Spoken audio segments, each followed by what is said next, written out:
Kamusta sa inyong lahat? Ako si Dr. Magtanggol po. Isang doktor na may 35 taong karanasan sa medisina. Ngayon, ating hihimayin at aanalisahin ang paksang 6 na gawi bago matulog upang ibaba ang creatinine at mapabuti ang function ng bato. Ang mga halimbawang ibabahagi ko ay angkop sa ating pamumuhay dito sa Pilipinas.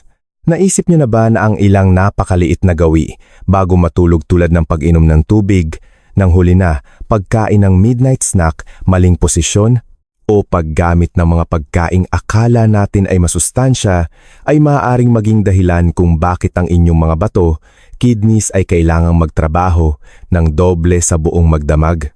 Ito ay tahimik na nagpapataas ng inyong creatinine levels nang hindi ninyo namamalayan. Ito ay isang mahalagang katotohanan ngunit napakadalang banggitin sa mga karaniwang konsultasyon. Sa araw, maingat tayo sa bawat kainan, naaalala nating uminom ng sapat na tubig, sinusubukang bawasan ang asin at umiwas sa asukal. Ngunit pagdating ng gabi, marami sa atin ang nakakalimot na ito mismo ang pinakamahalagang oras para magpahinga ang ating mga bato, magsala ng dugo, maglabas ng mga lason at mag-regenerate ng mga cells. Pero dahil sa mga maling gawi bago matulog na paulit-ulit nating ginagawa, ito ay naaantala. Ang ating mga bato, sa halip na makapag-relax, ay kailangang mag-overtime o night shift, tahimik na nagtitiis ng walang reklamo. Ang bato ay hindi lamang basta makina na tagasala ng dugo ng katawan. Ito rin ang may hawak sa balanse ng ating hormones, nagkokontrol ng presyon ng dugo, blood pressure, nagbabalanse ng electrolytes, at sumusuporta sa ating kabuuang resistensya. Araw-araw, sinasala ng bato ang daan-daang litro ng dugo. Tinatanggal nito ang mga dumi tulad ng creatinine, isang produktong nalilikha mula sa paggalaw ng kalamnan at pagtunaw ng protina. Kapag humina ang function ng bato, ang creatinine ay hindi na ilalabas ng maayos at naiipon sa dugo. Ito ang nagiging sanhi kung bakit nakakaramdam tayo ng pagod, kawalan ng gana sa pagkain, hindi mahimbing na tulog, at sa katagalan ay humahantong sa panganib ng sakit sa puso at alta presyon. Ang magandang balita ay kayang-kaya ninyong tulungan ang inyong mga bato na makarecover at mapababa ang creatinine sa pamamagitan ng napakasimpleng mga pagbabago sa gabi nang hindi agad umaasa sa gamot. Lalo na sa inyo mga kababayan na nasa edad 60 pataas, ito ang golden hour o gintong oras para ma-regenerate ang inyong bato kung atin itong pahalagahan at aalagaan ng tama. Sa video na ito, ibabahagi ko sa inyo ang 6 na gawi bago matulog na napatunayan ng maraming siyentipikong pag-aaral na nakabubuti sa function ng bato. Ang mga gawi na ito ay hindi lamang makakabawas sa pasanin ng inyong sistema ng pag-ihi, kundi tutulong din sa inyo na matulog ng mas malalim, gumising ng mas magaan ang pakiramdam, at mas luminaw ang isipan tuwing umaga. Kasabay nito, ituturo ko rin ang mga bagay na akala natin ay maliit lang. Ngunit kung hindi maitatama agad, ito ang magiging sanhi ng unti-unting panghina ng bato sa paglipas ng panahon. Kung talagang mahalaga sa inyo ang inyong kalusugan sa pagtanda sa isang proaktibong paraan, manatili po kayo at panoorin ng buo ang video na ito. Dahil ang ika-5 gawi ay isang bagay na ginagawa ng napakaraming Pilipino araw-araw. Akala natin ay walang masama dito, pero ito pala ang tahimik na sumisira sa bato na hindi natin napapansin. At bago tayo magsimula, mangyaring mag-iwan ng isang pagbati sa comment section, ipaalam nyo sa akin kung saan kayo nanonood. Ito ba ay isang tahimik na gabi sa vegan, sa malamig na simoy ng hangin sa Baguio o Tagaytay, o mula sa malalayong lugar, tulad ng mga kababayan nating nasa Japan, Australia o Middle East? Ang maliit na koneksyong iyan ay makakatulong sa atin na bumuo ng isang komunidad na nagmamahal sa kalusugan at namumuhay ng ganap araw-araw kasama ang pamilya at mga mahal sa buhay. Ngayon, inaanyayahan ko kayong samahan ako sa pagtuklas sa 6 na gawi sa gabi na sasagip sa inyong bato ang organ na tahimik, ngunit may napakahalagang papel para sa isang masaya at malusog na buhay sa ating pagtanda. Unang bahagi, 6 na pangunahing gawi bago matulog upang ibaba ang creatinine at pagbutihin ang GFR. Gawi 1. Iwasan ang putol-putol na tulog na nagpupuwersa sa bato. Mga kababayan, may isang gawi na tila normal lang sa ating pang-araw-araw na buhay, pero tahimik na nagbibigay ng malaking pasanin sa bato. Ito ay ang kulang na tulog o ang tulog na laging napuputol. Marami ang nag-aakala na ang pagtulog ay simpleng pahinga lang ng katawan pagkatapos ng mahabang araw. Ngunit para sa bato, ang tulog ay hindi lang pahinga. Ito ang oras ng pag-aayos, pagkukumpuni, at pagbabalanse ng buong sistema ng pagsasala ng dugo. Tuwing gabi, kapag kayo ay natutulog ng mas mababa sa 7 oras o madalas nagigising sa madaling araw, ang katawan ay pumapasok sa estado na tinatawag ng medisina na survival mode. Ang nervous system ay kusang naglalabas ng mga stress hormones tulad ng cortisol at adrenaline. Dahil dito, tumataas ang blood pressure, bumibilis ang tibok ng puso at kumikipot ang mga ugat. Sa ganitong sitwasyon, napipilitan ang bato na magsala ng dugo sa ilalim ng mas mataas na presyon kaysa sa normal, parang isang makinang pinapatakbo ng sobra-sobra habang dapat sana ay nasa ilalim ito ng maintenance. Ang nakakatakot dito, ang pinsalang ito ay hindi agad makikita sa pamamagitan ng pagod kinabukasan. Ito ay nangyayari ng tahimik, mas malalim, sa pamamagitan ng pagkakagulo ng tinatawag nating renin-angiotensin-aldosterone system. Ito ay isang network ng hormones na may tungkuling magbalanse ng likido sa katawan at pag-unat ng mga ugat. Kapag ang tulog ay putol-putol, nawawala ang ritmo ng sistemang ito. Imbes na bumaba ang blood pressure sa gabi gaya ng normal na pisyolohiya, nananatiling mataas ang tensyon ng katawan. Ang resulta? Walang nakukuhang pahinga ang bato para ayusin ang sarili nito. Parang isang manggagawa na bawal mag-day off. Naobserbahan na ng mga siyentipiko ang fenomenang ito sa maraming grupo ng mga taong may chronic kidney disease. Sa isang pag-aaral na sumubaybay sa daan-daang matatandang pasyente, gumamit ang mga eksperto ng mga device sa pulso para i-record ang ikot ng tulog sa loob ng ilang linggo. Ang resulta ay nagpakita na sa bawat isang oras na nawawalang tulog gabi-gabi, ang kakayahan ng bato na magsala ng dugo ay bumababa ng malinaw. Ang GFR o glomerular filtration rate ay bumababa ng mahigit 1 puntos bawat taon. Pakinggan man ay parang maliit, pero kapag ang pagbaba na ito ay paulit-ulit gabi-gabi, buwan-buwan, ito ay nagiging pinakamabilis na daan patungo sa kidney failure. Mas nakakabahala pa sa mga taong madalas magising sa gabi. Sa grupong ito, ang pagbaba ng GFR ay halos doble kumpara sa mga kulang lang sa tulog. Kapag walang malalim na tulog ang bato para makabawi, tumataas ang creatinine sa dugo dahil hindi na ilalabas ng katawan ang mga dumi ng maayos. Ito ang dahilan kung bakit maraming matatanda, kahit maingat sa pagkain, ay nakikitang bumababa pa rin ang function ng bato. Dahil ang ugat ng problema ay wala sa pinggan, kundi nasa sirang tulog. Mula sa pananaw ng makabagong medisina, ang solusyon ay wala sa mga komplikadong gamot, kundi nasa disiplina ng pamumuhay. Ang katawan ng tao, lalo na sa edad na nasa middle age at senior citizen, ay nangangailangan ng 7 hanggang 8 oras na tuloy-tuloy na tulog sa isang madilim na kapaligiran. Marami sa inyo ang hindi nakakapansin na kahit kaunting ilaw mula sa cellphone, TV o ilaw sa poste sa labas ng bintana ay sapat na para pigilan ang melatonin, ang hormone na nagpapaantok sa atin. Ang melatonin ay hindi lang pampatulog. Nagsisilbi rin itong proteksyon ng mga kidney cells laban sa pinsala mula sa stress at oxidation na naipon sa buong araw. Dito nagtatagpo ang siyensya at pilosopiya ng pamumuhay. Kapag pinatay natin ang ilaw ng maaga at ibinaba ang cellphone ng mas maaga, hindi lang ito simpleng gawain kundi isang desisyon para sa mahabang buhay. Ang inyong bato ay may sariling biological clock. Kapag ang oras ng tulog ay nagulo, ang orasan na iyon ay nasisira, dahilan para ang proseso ng pagsasala ng dugo ay mawalan din ng ritmo. Isang gawin na mainam gawin ay panatilihin ang parehong oras ng pagtulog gabi-gabi, kahit Sabado o Linggo. Nakakatulong ito sa nervous system na ibalik ang matatag na body clock at mabawasan ang pasanin sa bato. Bukod pa rito, ang pagpatay sa lahat ng screen TV, 1 oras bago matulog ay simpleng paraan para mag-relax ang utak.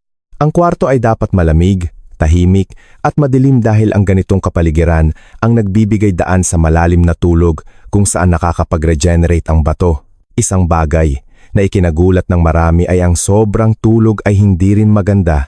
Ang mga pag-aaral sa mga nakatatanda, lalo na sa mga kababaihang menopause na, ay nagpapakita na ang mga natutulog ng higit sa 9 na oras ay may panganib na tumaas ang creatinine ng halos 3 beses kumpara sa mga natutulog ng 78 oras. Ipinapakita nito na hindi kailangan ng katawan ng sobra, kundi balanse. Sapat na tulog at tamang ritmo ang ideal na estado para maprotektahan ang bato. Mula sa aking 25 taong karanasan bilang doktor, maraming pasyente ang nakapansin na nang itama nila ang kanilang tulog, naging mas stable ang kanilang blood pressure, nawala ang matinding pagod, at gumanda ang mga resulta ng kidney function.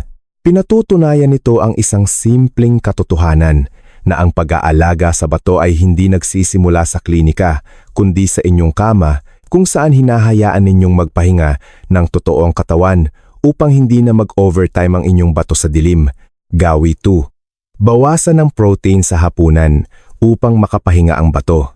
Mga kababayan, hindi aksidente na sa makabagong medisina, ang hapunan ay laging tinitignan bilang kainan na may malaking epekto sa kalidad ng tulog at recovery ng bato sa gabi. Kapag ang katawan ay nagpapahinga, dapat ay bawas din ang trabaho ng bato. Pero sa totoo lang, marami sa ating mga Pilipino ang may ugaling kumain ng marami sa gabi. Nandyan ang lechon kawali, sisig o crispy pata, mga pagkaing maalat at mataas sa protina. Ito ay nagdudulot ng kabag, bigat ng tiyan at madalas na pag-ihi sa gabi. Hindi lang ito abala sa tulog, ito ay tahimik na daing ng inyong bato na pagod na.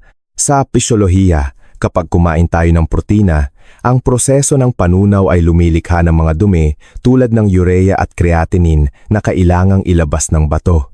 Kung sobrang dami ng protina sa hapunan, lalo na mula sa red meat baboy, baka, laman loob isaw, atay, o processed foods delata, hotdog, mapipilitang magtrabaho ang bato buong magdamag.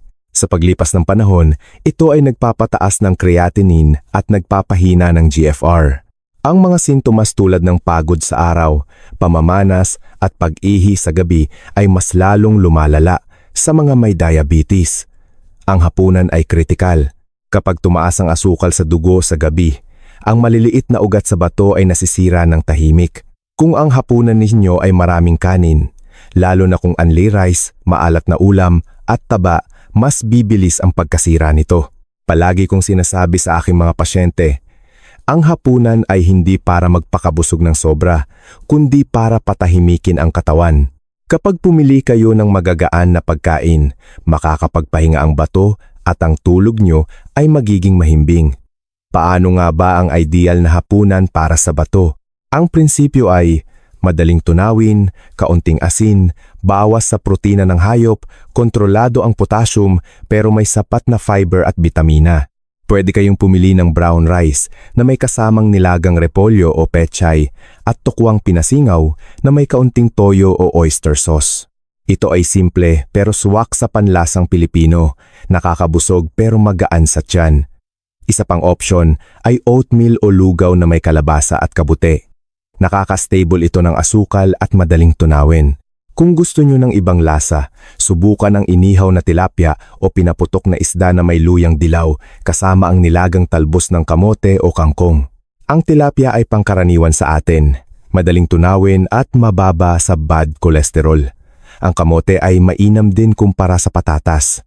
Para sa mahilig sa gisa, pwede ang chop suey na maraming gulay tulad ng sayote, carrots at baguyo beans na may tokwa sa halip na karne. Ang tokwa ay plant-based protein na mas mababa ang phosphorus kumpara sa baboy o baka, kaya bagay sa may mahinang bato. Pero tandaan, kontrolin ang dami. Kahit masustansya, kung sobrang dami, mahihirapan pa rin ang bato sa dami ng tubig at minerals na sasalahin. Sa mga senior citizen, ang tamang sukat ay kalahating tasang kanin, 1 tasang gulay at protina na kasing laki lang ng palad. Narito naman ang mga dapat iwasan sa hapunan. 1. Karne ng baka, taba ng baboy, at laman loob, mataas sa protina at phosphorus. 2. Processed foods, hotdog, longganisa, tocino at mga delata corned beef, spam. Sobrang taas ng sodium nito. 3. Refined carbs, puting tinapay, pandesal, instant noodles, pansit canton o mami. Nakakataas agad ng asukal. Palitan ng brown rice o saging na saba. Kamote, 4. Gatas ng hayop. Mag-ingat dahil mataas ito sa potassium at phosphorus. Mas mainam ang taho, walang arnibal o soy milk. Laban, pritong pagkain. Lechon kawali, crispy pata, pritong lumpia. Palitan ng inihaw, nilaga o sinigang na hindi maalat. At huli, pagkalampas ng edad 60, iwasan na ang alak sa gabi. Ang alak ay nakaka-dehydrate at nakakasira ng tulog. Ang masustansyang hapunan ay hindi kailangang mahal, kailangan lang ng tamang pagpili. Kung nakatulong ito, mag-comment ng number 2 sa ibaba. Gawi 3. Estratehikong pag-inom ng tubig at pagbabawas bago matulog. Mga kababayan, kahit maayos na ang tulog at pagkain, may isa pang susi, ang tamang oras ng pag-inom ng tubig. Maraming nag-aakala na basta uminom ng maraming tubig, ayos na. Pero ang timing ay kasing halaga ng dami. Ang tubig ang nagdadala ng dumi palabas ng katawan. Pero marami sa inyo, lalo na ang mga lolo at lola, ang umiinom ng maraming tubig sa gabi o pagkatapos ng alas 9 sa pag-aakalang nalilinis nito ang katawan bago matulog. Ang resulta, bangon ng bangon para umihi, putol na tulog at pagod sa umaga. At ang nakapagtataka, hindi bumababa ang creatinine kundi tumataas pa. Bakit? Dahil ang malalim na tulog ay oras ng pag-repair ng bato. Kapag putol ang tulog dahil sa pag-ihi, hindi nakakapag-repair ang bato. Kaya ang sobrang tubig sa gabi ay nagiging pabigat. Ang tamang estratehiya, uminom ng sapat mula umaga hanggang bandang alas 6 ng gabi. Pagkatapos nito, bawasan na ng paunti-unti. Kapag naiihi kayo ng madalas sa gabi, hindi nakakapahinga ang bato. Ayon sa National Kidney Foundation, tignan ang kulay ng ihi. Kapag ito ay mapusyaw na dilaw, parang lemonade o kalamansi juice na may maraming tubig, ayos ang inyong hydration. Kapag madilim na kulay parang apple juice o tsaa, kulang kayo sa tubig. Pero inumin ito sa umaga at hapon, huwag habulin sa gabi. Ang payo ko, inumin ang bulto ng tubig ninyo mula paggising hanggang hapon. Unti-unti lang, huwag laklakin ng isang bagsakan. Kapag lang 3 oras na lang bago matulog, sip-sip na lang kung nauuhaw. Huwag nang uminom ng isang basong puno. Tandaan, ang dehydration ay masama dahil lumalapot ang dugo, pero ang sobrang tubig sa gabi ay masama rin dahil sa putol na tulog. Balanse ang kailangan. Gawi 4. Iwasan ang alak at kape sa gabi. Sa aking 25 taong karanasan, napansin ko ang isang kaugalian. Ang pag-inom ng kaunting alak o wine pampatulog daw, o kaya naman ay kape habang nagkukuwentuhan sa gabi. Sa edad na 60 pataas, ang mga ito ay lason sa bato tuwing gabi. Una, ang alak at caffeine kape. Tsaa na may caffeine, soft drinks, ay nagpapataas ng blood pressure. Ang alta presyon sa gabi ay sumisira sa maliliit na ugat ng bato. Pangalawa, nagdudulot ito ng oxidative stress o pamamaga sa loob ng bato. Pangatlo, pinapasikip nito ang ugat kaya nababawasan ang daloy ng dugo sa bato, dahilan para hindi masalang mabuti ang dumi. Ano ang kapalit? Bilang doktor nyo, inirerekomenda ko ang gatas na may luyang dilaw, turmeric milk. Ang luyang dilaw ay natural na anti-inflammatory. Magpainit ng soy milk o almond milk, lagyan ng kalahating kutsaritang turmeric powder, kaunting paminta para maabsorb ang sustansya, at kaunting honey kung hindi diabetic. Pwede ring lagyan ng cinnamon. Pwede rin ang mga herbal tea na walang caffeine tulad ng salabat ginger tea o sambong tea na kilala sa Pilipinas para sa bato, pero siguraduhing tama ang timpla at aprobado ng inyong doktor o pandantiya. Ang cinnamon tea ay maganda rin sa may diabetes para sa blood sugar. Ang mga ito ay nakaka-relax at hindi nakakapagpataas ng BP. Iwasan ang licorice tea dahil nakakataas ito ng BP. Uminom nito 30 minuto bago matulog para maging kalmado ang gabi. Kung sumasang-ayon kayo, mag-comment ng number 4. Gawi 5. Bawasan ang stress sa gabi upang labanan ng cortisol. Marami sa inyo ang ginagawa na ang lahat tama ang kain, inom, tulog. Pero may sumisira. Stress bago matulog. Nanonood ng balita na puro patayan. Nag-iisip ng problema sa pera. Nag-aalala sa mga anak na OFW. O inaalala ang check-up bukas. Ang stress ay nagpapataas ng hormone na cortisol. Kapag mataas ang cortisol sa gabi, pinapasikip nito ang ugat sa bato at nagdudulot ng pamamaga. Kahit nakahiga ka na, kung ang utak mo ay tumatakbo, ang bato mo ay stress din. Ayon sa mga pag-aaral, ang 15 minutong relaxation bago matulog ay nakakapagpababa ng creatinine. Kailangan nating ilipat ang katawan mula sa fight or flight stress mode papunta sa rest and repair healing mode. Paano? 1. Deep breathing. Huminga ng malalim gamit ang tiyan. Hinga pasok, lobo ang tiyan. Hinga labas, kimpis ang tiyan. Gawin ito ng 10 minuto. 2. Pagdadasal o meditation. Tayong mga Pilipino ay relihiyoso. Ang taimtim na pagdadasal bago matulog ay mabisang paraan para pakalmahin ang isip at ibigay sa Diyos ang mga alalahanin. San? Journaling. Isulat sa papel ang mga iniisip para mawala sa utak. Iwasan na ang Facebook, YouTube debates o away sa pamilya kapag gabi na. Ang bawat minutong stress ay bayad ng inyong bato. Gawi size. Panatilihin ang pare-parehong oras ng tulog body clock. Ang ating katawan ay hindi gumagana ng bara-bara. Mayroon tayong circadian rhythm o body clock. Ang daloy ng dugo sa bato ay nagbabago depende sa oras. Kapag paiba-iba ang oras ng tulog nyo ngayon 9 p.m., bukas 12 mn, nalilito ang bato. Hindi nito alam kailan magsasala ng todo at kailan magpapahinga. Maraming pag-aaral ang nagpapakita. Ang mga taong may regular na oras ng tulog ay mas mababa ang tsansa ng chronic kidney disease. Dahil dito, nagiging predictable ang trabaho ng bato. Ang melatonin ay lumalabas kapag madilim at pare-pareho ang tulog. Ito ay proteksyon ng bato. Kapag pabago-bago ang tulog, walang sapat na melatonin.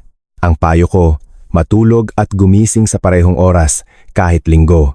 Iwasan ang bawi tulog tuwing weekend dahil sinisira nito ang ritmo. Sa edad na 60, hindi na kasing flexible ang katawan natin gaya noong kabataan. Kailangan nito ng routine. Kung nakatulong ito, mag-comment ng number 6. Ikalawang bahagi, ang mga pagkakamaling sumisira sa gabi ninyo. Ngayon, alam nyo na ang dapat gawin. Pero ano ang mga mali na akala nyo ay okay lang? Ito ang mga sumisira sa pinaghirapan nyo sa araw. Hapon ng sobrang bigat at huli na, pagkain ng marami, 2 oras bago matulog. Tumataas ang asukal, nasisira ang bato habang tulog. 2. Sobrang asin sa gabi. Paggamit ng maraming patis, bagoong o toyo sa hapunan.